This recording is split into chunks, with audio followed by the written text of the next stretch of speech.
23મી April Lok Sabha 2019 માટે ગુજરાતમાં ચૂંટણી થશે। આણંદ લોકસભા સીટ ઉપર ભાજપ અને કોંગ્રેસ આમને સામને છે।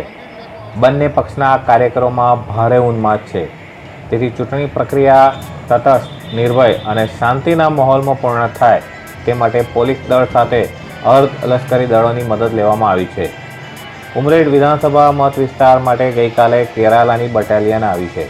તેમનું ગઈકાલે અત્રેની સરસ્વતી સ્કૂલ સામે આવેલ પટેલવાડીમાં ઉમરેઠ શ્રી સંતરામ મંદિરના મહંત પૂજ્ય ગણેશદાસજી મહારાજે લશ્કરના કમાન્ડરનું તિલક ચાંદલો કરી તેમજ ઉમરેઠ પોલીસ સ્ટેશનના પીએસઆઈ રણજીતસિંહ ખાંટ તેમજ સેકન્ડ પીએસઆઈ આર.જે. જાડેજાએ તેમજ પોલીસ સ્ટાફે લશ્કરનું પુષ્પમાળા પહેરાવી તેમજ ગળ્યુંમો કરાવી ઉષ્માભર્યું સ્વાગત કર્યું હતું।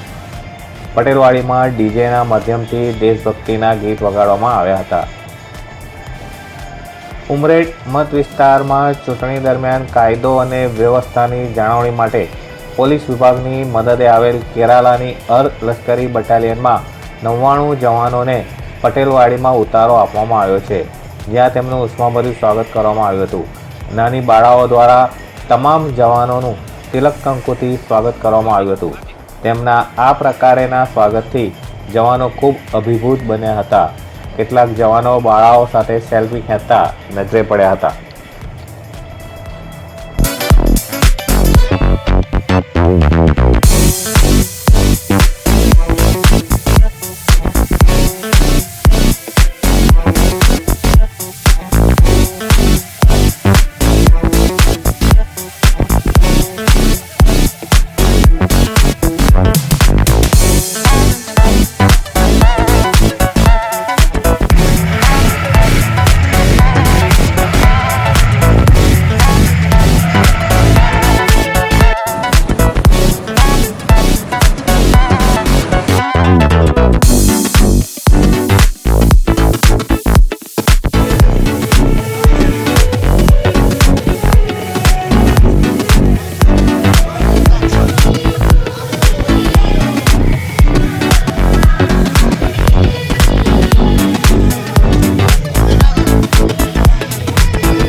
મિત્રો, પિલોન ન્યૂઝ પર નવા જૂની જાણવા માટે લાલ કલરનું સબસ્ક્રાઇબ કરો અને ત્યારબાદ બેલ આઇકોનનું બટન ક્લિક કરો।